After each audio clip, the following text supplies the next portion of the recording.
Welcome to our YouTube channel, where wisdom meets inspiration. In this channel, we share valuable insights to help you become the best version of yourself. Our content is designed to uplift your spirit and enrich your life. Make sure to subscribe to our channel to stay connected with this incredible journey. Click the subscribe button below. So I'd like to begin with what we want in life. And there is a traditional structure in Hindu thought which maps what human beings could possibly want in life. First thing we want is pleasure. Sense pleasure. You want to eat good things, you want to listen to good music, you want to see good things, films, all sorts of sensory pleasures. All kinds of pleasures, they are all categorized under one term called kama. Kama means desire, also means sensory pleasures. All kinds of sensory pleasures. There's a pleasure you get out of eating a laddu, to the most refined kind of pleasure you get out of listening to classical music, the pleasure you get in artistic creativity, the most refined kind of pleasure to the grossest kinds of pleasure, all of them are put under kama, that is pleasure. And this is what children seek, they want to have a good time.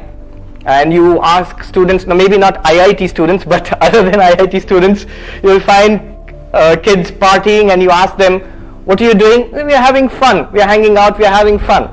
So that's basically pleasure. They're seeking pleasure, having a good time, that is pleasure. And that is one of the goals of life.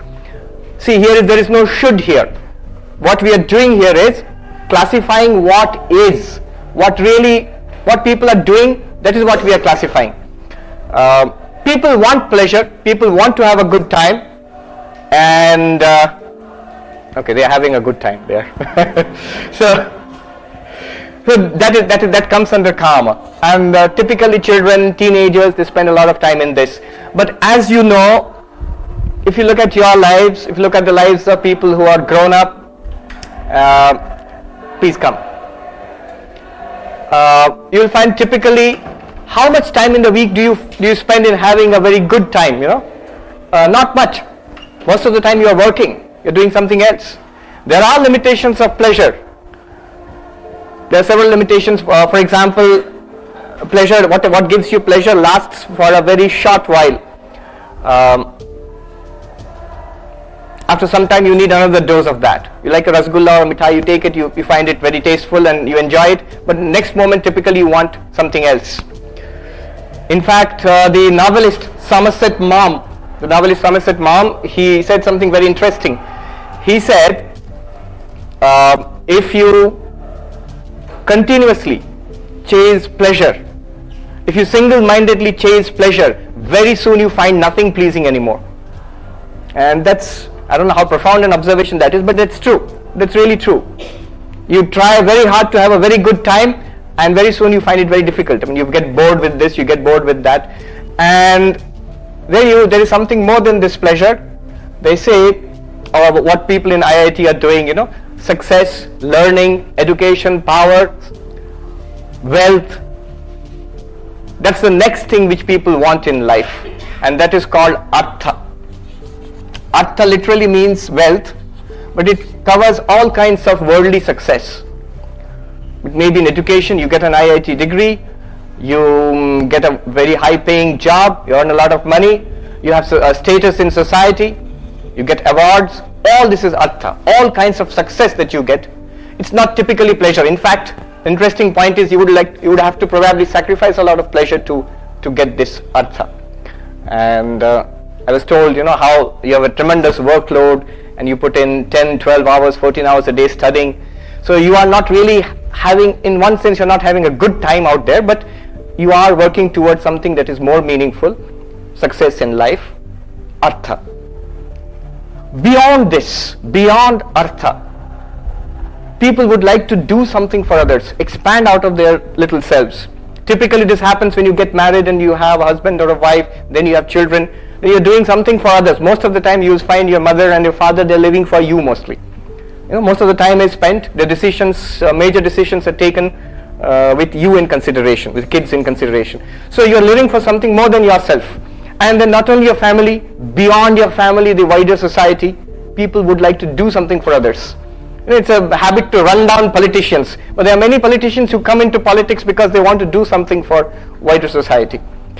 So many politicians come into politics for Artha maybe, to get money or success in life or power, but many come again to do something better for society.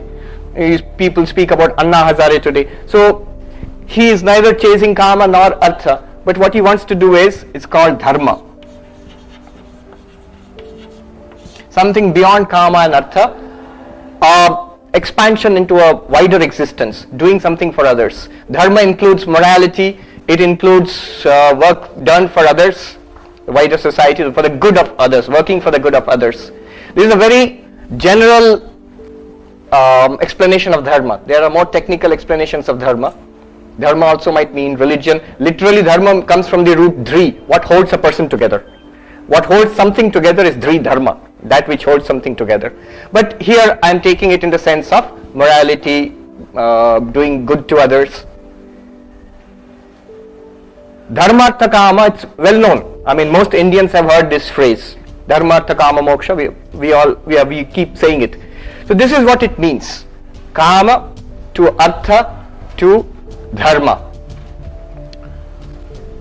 And of course we speak about Moksha.